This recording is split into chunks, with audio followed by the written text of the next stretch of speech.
Hi, everyone. Welcome again to our podcast, Don't Blame the CRM.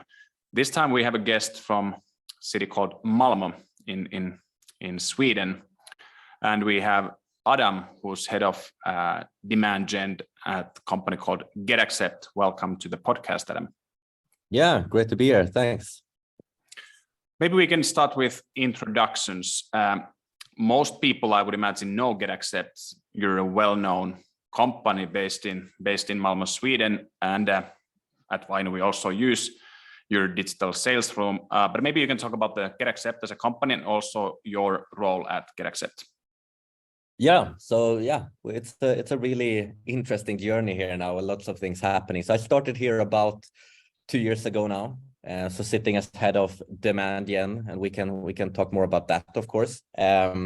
But working with everything in relation to scaling GetAccept's growth on globally, I would say. And GetAccept is a really interesting journey, I would say, because we are very much trying to create a new category now, like you said, with digital sales rooms.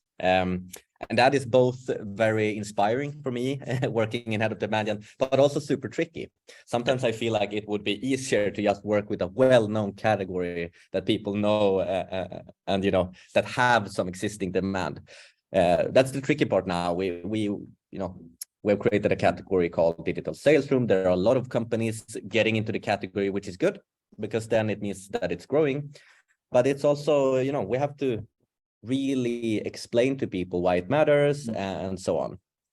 So I think it's a super exciting journey now, I would say. And where I would say like the main challenges that I think many people can resonate with when you're creating a category is how do we show the benefits of a new category as well as explain to the people maybe looking for more traditional solutions that or maybe we can solve that too. I think that's a general challenge.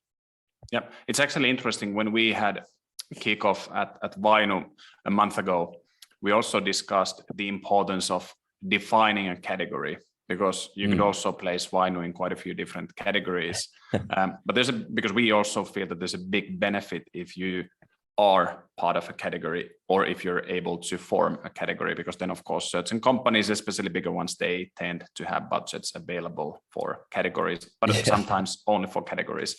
But you're head of and running demand gen. What that means in the context of GetAccept? Yeah, so we started this team, I would say, when I joined about 2 years ago.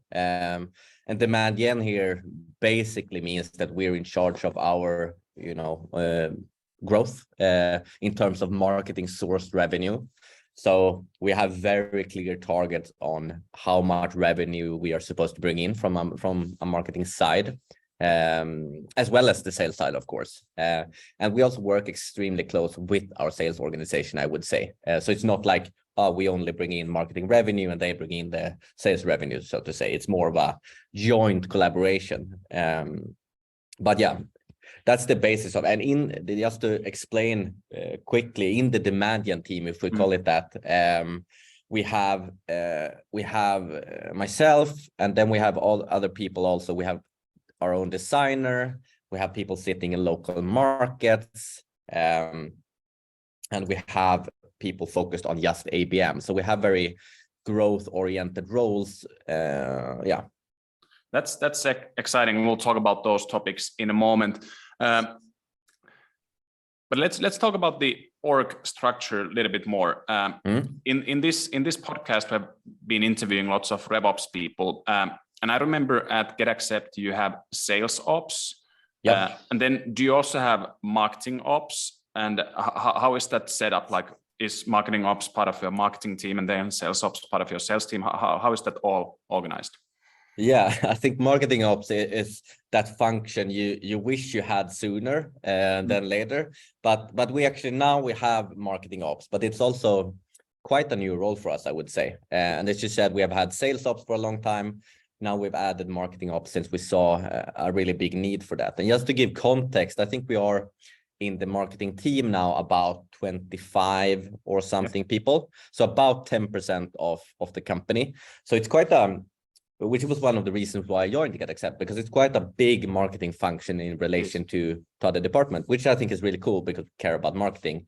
But then marketing ops becomes even more critical since we are more people that's working. So we added that sometime this fall, marketing ops then. And before that, I would say like sales ops have been both marketing ops and sales ops. And like you said, rev ops, maybe we can call it that. So now we added marketing ops more to decrease the burden on sales ops, to be honest. So and that person is very, very vital, I would say, to our marketing team, and especially to me and my team, because they are, making sure that we are, sticking to budgets, that we are reporting on the right numbers, that we are tracking well towards our targets, but also, more technical stuff, like making sure our workflows are set up efficiently, that our integrations are set up well towards analytics, Vainu, you name it. So I think the problem with such a role is usually that is a role you would need in like maybe the first 5 hires in a marketing team, but usually you wait until maybe the 20th hire, because we can live without it. So marketing ops, you mentioned they're obviously doing reporting. They keep an eye on KPIs, lots of also responsible for the budget, or making sure that you don't go beyond the budget. Integrations, workflows you mentioned. Just out of curiosity, what is the background of that individual who's having that marketing ops role? Did he or she come from with sales background or finance background or data technical background? I would say she is very technical, our marketing ops, definitely, but she has a background in both performance marketing, I would say, data analysis, all of that. So she has a very good understanding of the marketing surrounding. So I think it was it became quite a natural transition here, to be honest, which I think is important. I actually don't know. I think it's maybe more critical for marketing ops to understand the marketing environment more than maybe understanding sales in the beginning, because it's so hard to understand also sometimes. Okay, how does LinkedIn ads work? How does Facebook ads work? And if you have that, it will be much easier to get into such a role. So, but at the moment, sales ops is reporting to Chief Revenue Officer or VP Sales, I would assume. Yeah. And then marketing ops is part of marketing, and ultimately, I guess, reporting to CMO. Do you think, what's your prediction? Because in the US, we have seen quite a few companies sort of moving away from these department-specific ops roles, and they're putting them all under one centralized ops teams called revenue ops. Do you think, is that something that you've discussed at GetAccept? Do you think that makes sense, or is it a little bit case by case? Yeah, I really think it, since they anyways work so extremely close together, I think it makes sense eventually. And I actually really like the just the name of that role, because it really highlights also what it's about. Like, okay, what are we trying to achieve here? Okay, we're trying to, get more revenue in the end, and how do we then do that? Okay, by maximizing this and increasing efficiency here. So I think it's completely possible that would happen at GetAccept eventually also. And even if it doesn't formally for a while, I think that is the way of working, to be fair. I would say that I'm working extremely close with sales ops also regarding different marketing initiatives. We are doing a big social selling initiative now, as an example, that I'm working extremely close with them for, like making sure that we have all the accounts set up, making sure that we, so I think that's important. Yep. So you collaborate with sales ops, and you mentioned social selling as an example. Then obviously you collaborate with marketing ops. What are some of the topics where you collaborate with marketing ops? Is it, you mentioned LinkedIn ads, like is it mainly advertisement, or like what are those topics? Yeah, usually they tell me when I'm spending too much. I think that's the no, but in many ways I'm collaborating with marketing ops. Usually also when we make sure our base is set up correctly, making sure all the goals are tracked correctly in all of our platforms, and that can be LinkedIn ads, Google ads, whatever, all the way into our site, making sure all those workflows are set up efficiently. Okay, someone books a demo, make sure that demo is then both sent to the platforms, but also sent to our CRM, and make sure those goals are actually tracked all the way down to revenue. So it's really making sure the whole kind of funnel is working efficiently. I think that's the most important job, to be honest, because that's really tricky to, when you are both supposed to execute on and strategize on growth and demand gen, it's really hard to also make sure that everything is working efficiently. So I think that's the most critical aspect of it. Yep. And let's talk about demand gen. Simply by reading and following LinkedIn, I feel that there's lots of companies that are moving away from lead gen, and they're now sort of applying demand gen motion. But what does it mean for you? Like, what are, for example, some of the areas where you're now really increasing investment, and maybe there are certain areas or channels where you're decreasing the investment? Like what's working and what's not in the world of demand gen for you? Yeah, and I think it's really cool to see that movement, like seeing so many companies, moving away a bit from trying to bring in as many leads as possible, but maybe take the more qualitative approach. And I think in general, what we are more trying to do is to just give more value. That is really what we're trying to do, and not, try to capture so much all the time, but instead give value, and then we more are confident that they will come to us. So I think that's really cool. And I would say we have done a lot of things to get there. Like the first things, like I think we did when I joined, was to just start looking at more relevant KPIs. Like, as I said, is it volume of MQLs or leads that are most important? Yeah, maybe not. So we started obsessing over other KPIs, where we look at high intent MQLs, so people that have actually booked a demo. That was something we started obsessing over. Then we looked at, meetings, we looked at pipeline. Those are the three critical measurements we look at, and that we believe will correlate to revenue down the line. And now if I look at this year, we are looking at the same KPIs, but we are also transferring them more into segments and ICP. So looking at, high intent MQLs from, SMB segment in IT tech. That is really where we want to be. So making sure that we not only look at quality measurements, but also making sure that that actually brings our ICP through the door, and what happens with that. Let's talk about that ICP for a moment. So you mentioned that you have done lots of work regarding the ideal customer profile and really narrowing it down to specific segments. I mean, without going into details of all those segments, but how do you make sure that marketing and sales and also products, all of them are working towards the same ICP? Because you have a very specific one. Already before the podcast, you mentioned that you look at technology stack, you look at how many individuals they have in sales, very specific industry verticals, like you said, IT and so on. But how do you make sure that teams and departments are aligned, that sales, marketing, and product all work towards the same ICP segment? Yeah, I think, to be honest, it has become easier now when the macro environment is what it is. We have less budget maybe than we have in the past, so we really need to make sure our targeting is efficient. I think that is what really sparked us to work on this, a lot together. So we have what we call ABX. We've created like an ABX program. We call it account-based experience, because it's both ABM from marketing and ABS from sales. And there we have basically what you said about our ICP. We have really tried to correlate, what are the parameters here that we see correlate mostly with revenue? And from our point of view, it was, CRM, that they have a CRM where we have an integration, because we see that that makes it more stickier.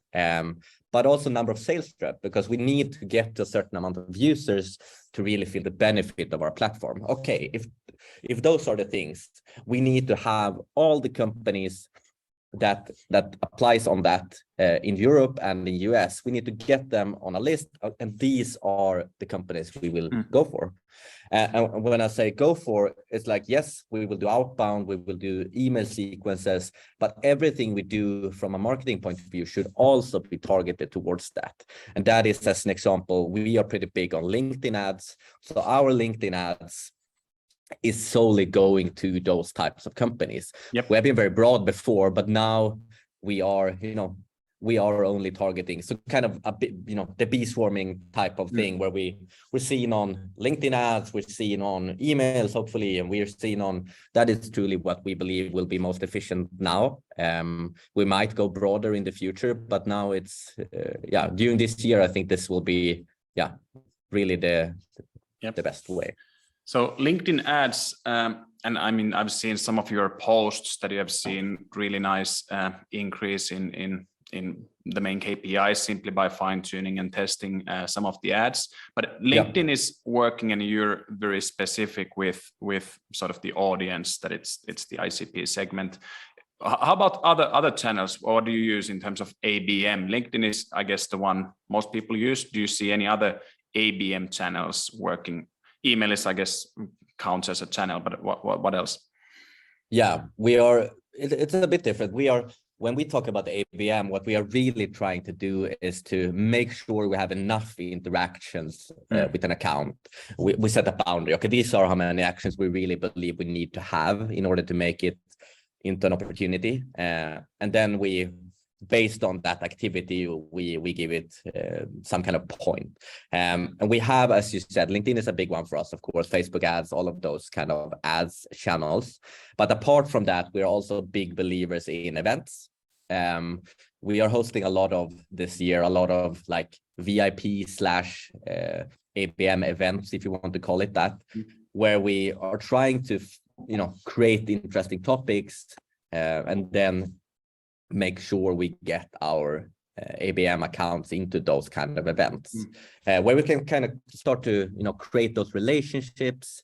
And also in relation with those events, we also really like to do some kind of, swag, send out, those kind of things that are very memorable and trying to stand out a little bit. So I would say those are maybe more important for us than our online channels towards our ABM accounts, I would say, like trying to stand out in more of a traditional fashion, and being a bit more guerrilla style, like we used to be when GetAccept was born. Like we didn't have major budget. So I think that is what we're trying to do this year, maybe moving back a bit to, everything doesn't have to cost a lot. It can just be different. People create these ABX, ABS, ABM campaigns, but just so that we get the context, roughly how many companies do you have in that ABX list? I mean, it's both Europe and US. Do we talk about tens of thousands of companies or thousands of companies, just so that we get the idea? And also, if you have split that ABX into smaller segments, for example, based on industry. Yeah, we have. And I would say we have a few different tiers on that, so to say. So we might have for our, where we do our main marketing activities, we have maybe 100 to 150 per market that we focus on.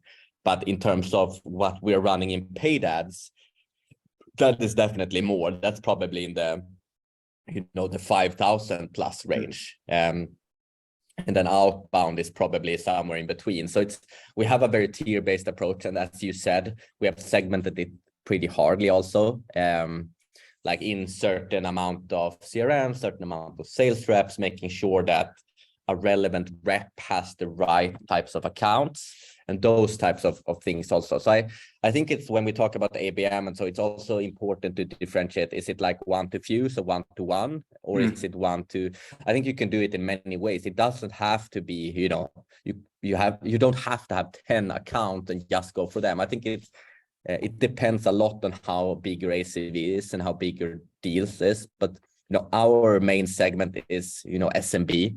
It would be quite foolish of us to just run for 10 accounts and believe that will run our entire revenue for this year. So I think it's important for us to still have a one-to-many approach in that sense, but still make it as tailored as we can.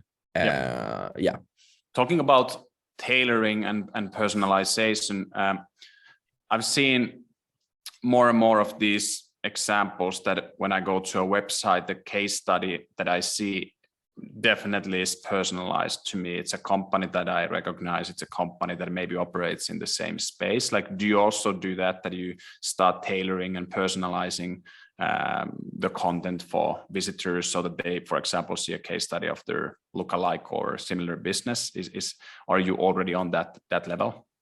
We haven't done a lot of that on our web, to be honest, but I think that is super interesting. There are a bunch of cool companies like out there that does things like that, and I'm definitely interested in that for 2023. I think we have done that more in say ads and emails and making take emails as an example, inserting their logo into a picture, things like that.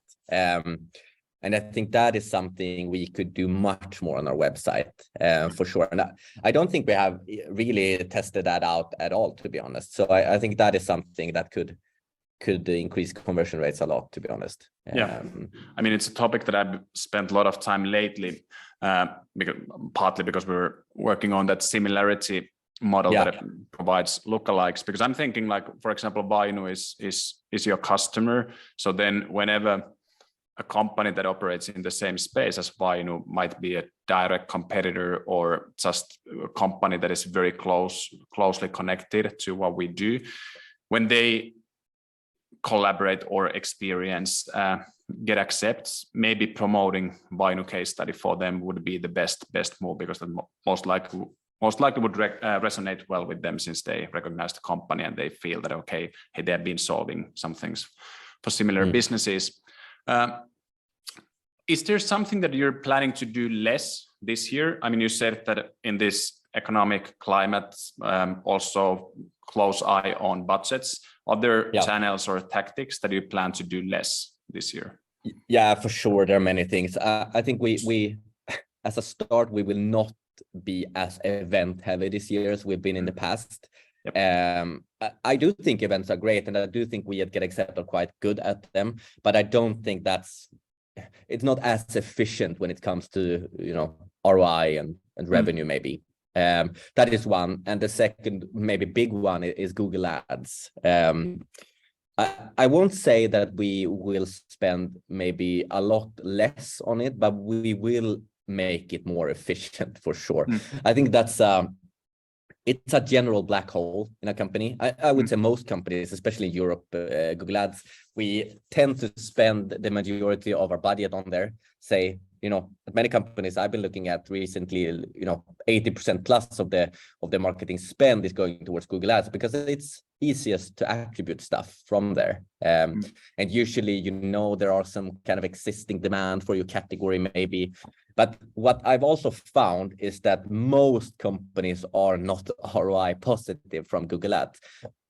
Usually it's the case that your brand is actually bringing in most of the revenue, but you're spending so much money on other stuff that the brand then is covering up for. So it's when you actually deep dive into it, it's really tricky to find ROI from those initiatives. And I think that is what we are really similar to what I talked about with targeting and social that we have become obsessed with. We are also now obsessing a lot over, okay, what are all the non-brand campaigns we are running, and what are those actually individually giving us? And if it's not, and then of course one can argue that, but they could search for that and then they convert it some other way. But we want to at least see indications that they can be ROI positive on its own.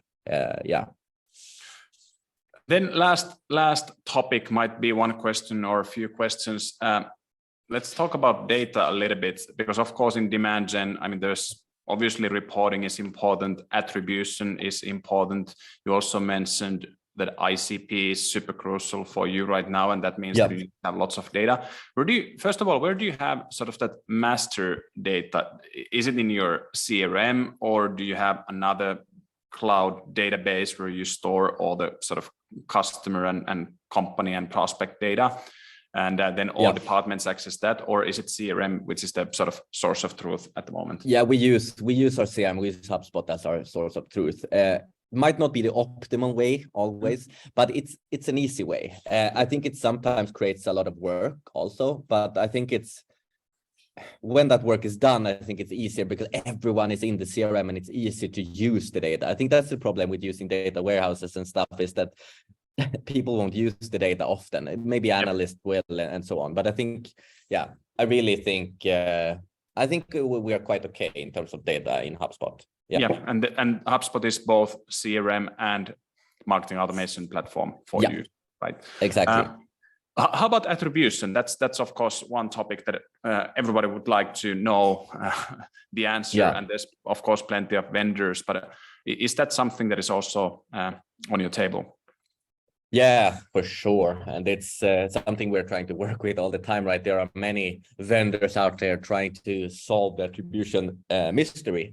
And something we also use, we are basically using HubSpot's own attribution, and it's also limited something. It's usually, or for us at least, it's first touch attribution. So if someone comes in, it takes the thing that they did then and attributes it, which can be correct in some ways. That's why usually Google Ads is fairly okay, because it's a very direct channel. People searches and then they convert, and that works fine with first touch. Social, not so much. So people might see 10 different ads and then convert in some other way. They might search for you or whatever, and then it attributes as direct, as an example. Many companies have a lot of things in direct that is hard to attribute to something. And I think in general, I'm a bit skeptical around trying to attribute too many things. I think, I think we should work with what we have, and then maybe sometimes work with gut feeling. I still think that is important. But I think it's important to find indications. And I usually work with a lot of measurements based on the channel that are indications that our, revenue will go up. So if I take social as an example, we have some direct attributed leads for sure, demos, but not to the extent where it will affect our revenue greatly. But we believe that it has a big effect on our pipeline. So what we are looking a lot at in social, to give you an example, is like view conversions. So how many people are viewing our ads and then booking a demo, regardless of the source? That gives us an indication of, okay, this creative or this campaign seem to have an effect on pipeline.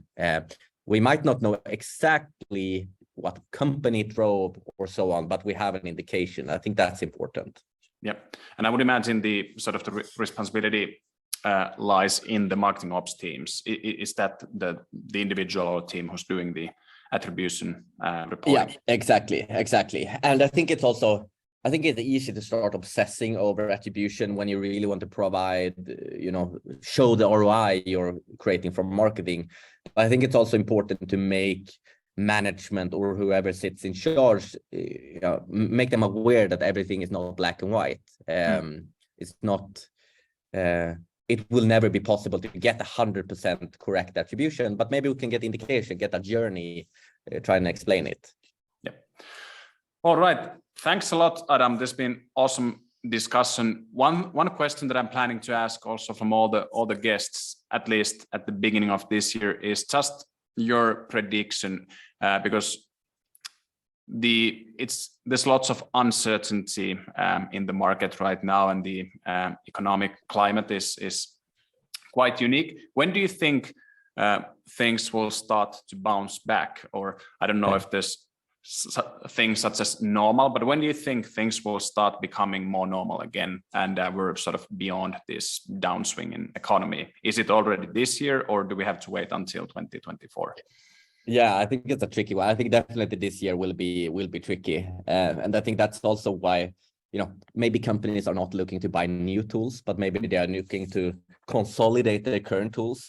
So I think that's a good opportunity for many companies. Like, okay, maybe they won't buy us as a completely new tool, but maybe we can replace some of their tools. Like that is maybe how many companies need to think about their solutions today. But I think for sure 2023 will be tricky.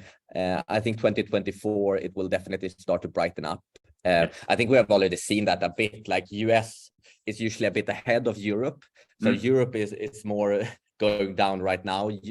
US have been doing that for a while, and we can already see maybe some indications that they are a bit better off. So yeah, I think we will get back to it for sure. Yeah. And now when you mentioned that there might be like consolidation, and then that also creates opportunities for existing vendors, I guess that could also mean that investing in existing customers and really putting a lot of focus on customer success and finding growth from that. But that would almost require another episode. So let's not jump into that. So big thanks for joining. And if people want to check GetAccept, I guess the best way is to either go to getaccept.com or connect with you on LinkedIn, right? Yeah, sounds great. Thank you for having me. Okay, thank you.